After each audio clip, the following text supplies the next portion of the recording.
الحمد لله رب العالمين والصلاة والسلام على خير خلقه محمد وعلى آله وأصحابه أجمعين أما بعد. من قرآن پوهنې لړۍ یولسم درس ته رسیږي. د دې درس عنوان دی د ژوند چاپیریال د قرآن کریم او معاصرو علومو له نظره. چې ژوند چاپیریال کې قرآن کریم څه وایي او معاصر علوم څه وایي. دې کې چې دی قرآن هم اشاره کړي او معاصر علوم هم چې دی اشاره کړي چې یو څوک د ژوند د چاپیریال نه متاثر کیږي او چې دی تلقائي به د هغې سره د سازش راځي. شرط په دې باره کې وایي چې الله چې وهدیناه النجدین، د انسان ته چې دی ما په اصطلاح باندې شی کړي دي دواړه لارې ښودلې دي چې هم ښه لاره ده او هم چې دی بده لاره ده. خو ابن عباس د دې تفسیر په آیات په تفسیر کې وایي چې ما انسان ته د خپل مور یا د چې دی د دواړو تایو په اړه باندې ما ورته لارښوونه کړي. څه معنا چې د مور ماشوم د مور نه پیدا شي هغه نه په څه پوهېږي، نه چې د هغه سره قدرت شته، نه چې د هغه څوک پوهولی شي، لیکن ما حول دې طفل د هغه د ژوند د بقا دپاره چاپیریال د دې طفل او دې ماشوم داسې جوړ شوی چې خود په خوده چې دی د مورتي ته ځان رسوي چې او چې دی څه ور واچي او چې دی په خوله کې اخلي. که د چاپیریال جوړښت داسې الله نه وی کړی چې خود په خوده باندې ماشوم خپلتي ته رسوي، دا ماشوم ژوندی نه پاتې کېده، بلکې په دنیا کې به د انسانانو وجود ډېر ناممکنه او مستحیل کار وي. الله تبارک وتعالی همدغې موضوع ته په خپل کتاب قرآن کریم کې اشاره کوي، وایي چې والله اخرجکم من بطون امهاتکم، الله تبارک وتعالی تاسو د خپلو مورګانو د خېټې څخه را پیدا کړي یاستئ، را ایستلي یاستئ. لا تعلمون شیئا، تاسو په هیڅ باندې نه پوهېدئ. لهذا دا چې تی تاسو وڅښلی دا الله ستاسو دا ژوند د بقا ستاسو چاپیریال دې ته چې دی جوړ کړی چې خود به خوده د مور ته چې دی واخلئ. وجعل لکم السمع والابصار والافئده، او الله بیا ستاسو دپاره څه وکړل؟ غوږونه وګرځول، سترګې وګرځولې، زړونه چې په آینده کې به تاسو په هغې پوهېږئ. لعلکم تشکرون، د دې دپاره چې تاسې د الله شکر وباسئ او الله ته چې دی راجع شئ. د نفس علما وایي چې د کوم وخت نه چې انسان پیدا شي او هماغسې د پیدایښت د وخت نه چې دی د سره دا احساس چې دی پیدا کیږي او همدارنګه چې د مور په طرف باندې چې دی دا کي نو حرکت کوي، که څوک ور واچي ورته جوړي کې دا چې دی خوري. که دا حرکت د سره پیدا شوی نه وي او دا لارښوونه او چاپیریال د داسې جوړ شوی نه وي لکه چې مخکې ویلی شو د انسان ژوند چې دی غیر ممکن و. همدارنګه بل چاپیریال داسې جوړ شوی الله داسې جوړ کړی دی او ساینسدانان په دې باندې قایل دي چې کومه شیدې چې ماشوم د مور دغه نه د تینه چې دی روي د دې نه یو محبت د سره پیدا کېږي، دا چاپیریال دلته باندې جوړېږي چې آینده هغه چې څه راپورته کېږي مور او د خپلوان بیا ډېر دوست ګڼي. دا د دغه شیدو برکت دی چې داسې حالت چې دی راځي. الله تبارک وتعالی د طب په باره کې شیدو ورکولو باره قرآن کې څه وایي؟ والوالدات یرضعن اولادهن حولین کاملین، مورګانې به تی ورکوي خپلو اولادونو ته په 2 کاله پوره. لمن اراد ان یتم الرضاعه، که څوک غواړي چې دا تی ورکول چې دی په پوره ډول او بشپړ ډول باندې سرته وشي. راځو دې خبرې ته تجربه وروسته ثابته کړې ده چې هغه ماشوم چې د مور شودې او یا د بلې ښځې شودې روي هغه د هغه ماشوم نه چې دی ذکاوت ډېر اوچت دی چې هغه په اصطلاح اوس چې دی مصنوعي شودې روي یا د حیوانات شودې روي. نو کوشش کول دا په کار دی چې څه وشي چې باید د مور شودې چې دی ورولی شي. دا به یو. دویم دا ده چې دا یو مثال و. دویم مثال د دې دپاره څه دی؟ دویم مثال په دې دپاره چې دی لاړې دي چې الله تبارک وتعالی په دې خوله کې داسې چاپیریال جوړ کړی دی د لارو د راتګ دپاره، د لارو د فعالیت دپاره او د لارو د وظیفو دپاره چې د هغې د انسان ژوند ورسره بقا مومي. په دې باره کې قرآن څه وایي؟ الله وایي وفي انفسکم افلا تبصرون، ایا تاسو په خپل نفسونو کې چې د سوچ نه کوئ؟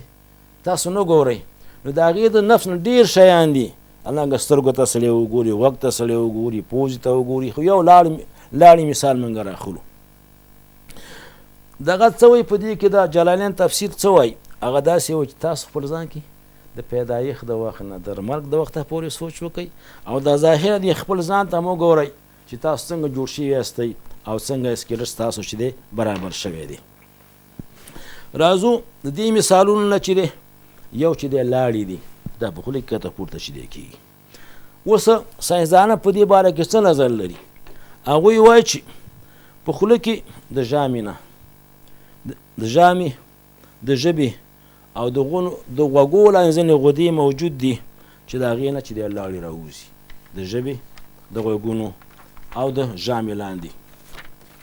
دا داسې شی ورنه راوځي چې په طبي اصطلاح په هغې کې سودیوم، پوتاسیوم، کالسیوم، مغنیزیوم، کلور، بیکربونات، فوسفات، یود، ارزوت دا شتون لري. همدارنګه په دې کې پروتین، سکري مواد، مضادات حیویه، انزیمات هم په دې کې د شتون لري. دا په دې کې دا کار کوي.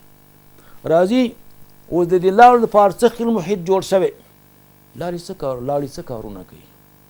الله دا جوړ کړي چې لارې د انسان په خوله کې د انسان د بقا وسیله ګرځي.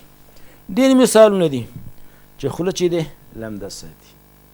که چېرته خوله کې لاړې نه وې خولې چې دی پوټکی یې کاوه او چاوده به وې او جراثیم به پکې پیدا کېدی میکروبونه.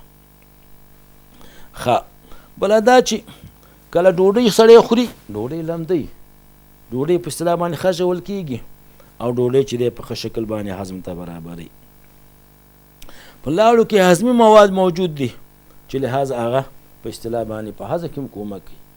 دا ډاکټرانو کې چېرته یو سړی ډېر وخت کب په خوله کې وساتي نو د طعام اصلي خوند بدلیږي او طعام چې دی خوږوالي ته مایل کېږي نو لحاظ دا طعام تغییروي همدارنګه طعام زبېښي او په هضم کې هم کوشش کوي.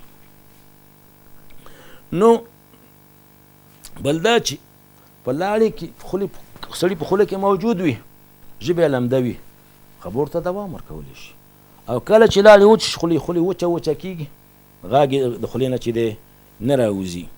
او حتی پوهان وایي د طب علما وایي چې د انسان په خوله کې 14 عضلې دي چې هغه د یو حرف په جوړولو کې کومک کوي او مهم شی د خبرو کولو چې د ژبه د هغې ته د خبرو لولب وایي. خوله بل لاړې چې دی خوله د خوړو د بقایاو نه پاکه ساتي ځکه چې لمده یا وخت په وخت باندې تېرېږي او یا دا کلک دغه شي کولی شي دی توکي. بل دا چې که سړی تروش شی وخوري په دې وخت کې دا غدې چې دی دا لاړې چې دی څه کېږي ډېرې غدې تولیدوي د دې دپاره چې د ډېرو لاړو نه دا په اصطلاح د غدو نه ډېرې لاړې راوځي که په دې تروش شیانو کې ځینې مضر شیان وي چې د هغې مخنیوی وکړي. بل دا چې لاړې خولې ته چې شی لاړ شي یخ شی ګرمۍ او ګرم شی چې دی یخوي او د خولې د هوا او د حالت سره چې دی څه کوي برابر ساتي. نو دا کار د لاړو چې دی کار دی. په خوله کې رطوبت موجود دی په خوله کې حرارت موجود دی. که چېرته دې لاړې کې داسې مواد نه و چې د میکروبونو ضد وي میکروبونه د خوله باندې میکروبونه ځای وي خو دومره خبر چې ضدي مواد په دې کې موجود دي چې لږ اهتمام بیا وروسته په خوله وشي میکروب چې مسواک ووالي چې څه بیا خوله بلکل د جراثیمو نه چې دی ساتل کېږي. راځو دې موضوع ته چې همدارنګه د خولې لاندنۍ برخه که سړی سوچ ورته وکړي دا لاندنۍ ژامه چې دا الله وایي فی انفسکم افلا تبصرون دې ته چې سړی چې دی سوچ وکړي د خولې دا لاندنۍ برخه دا لاندې دغه خوله چې ده دا لاندنۍ برخه دا چې دی کله چې دی پورته کېږي کله لاندې کېږي کله ښي خواته ځي کله چپ خواته ځي او دا ټول هغه څه دي چې اوس د خولې خلاصېده د خولې خبرې کول دا ټول د ژامې پورې هغه لاندې ژامه چې غاښونه په دې پورې اړه لري. ښه علما وایي چې په دې کې 6 عضلې دي چې په دې په وجې نه خوله ژامه لاندې خوا حرکت کوي او 6 عضلې نورې چې هغه دې ته د خوله هڅوي چې پاس خواته حرکت وکړي او 2 عضلې دي چې هغه دې خوا چې خوله ښي خواته حرکت وکړي او 2 نور عضلې چې خوله د چپې خواته حرکت وکړي او نورې څلور عضلې پکې موجود دي چې پاس او لاندې لور ته چې دی خوله حرکت چې دی کولی شي. نو د خولې لاندنۍ برخه او دا ټول چې دی څه شی کېږي دا د دې عضلاتو په واسطه باندې کته او پورته کېږي. نو د انسان په وجود کې ډېر دلایل شته. نو دا چې انسان هغې ته متوجه شي باید د الله باندې چې دی څه کړي باید په الله باندې ایمان راوړي او د قرآن اعجاز ته متوجه فی انفسکم افلا تبصرون. آیا په ځان په خپلو ځانونو کې تاسو فکر نه کوئ؟ که اوس ساینسدانانو معاصرو علماو دا ثابته کړه چې قرآن کریم حق او ثابت کتاب دی، مسلمانانو ته پکار ده چې وی مني او باید خپل شریعت ته چې دی په سپکه سترګه ونه ګوري. که دنیا ته موږ وګورو هر څوک خپل قانون ته په درنه سترګه ګوري، خپل قانون یې عملي کړی د هغې وجې نه مخ په وړاندې لاړ. خو متاسفانه چې مسلمان خپل شریعت ته په سپکه سترګه ګوري او عملي کوي، نه ارام ورته وایي خو ارام خوري، قتل ته ناروا وي خلک چې دی وژني، نو حالت یې بد شو. الله دې موږ توفیق راکړي چې موږ شریعت ته غاړه کېږدو او د شریعت په رڼا کې موږ د خوشحاله او هوسا ژوند خاوندان شو. وصلی الله علی خیر خلقه محمد وعلى آله واصحابه اجمعین.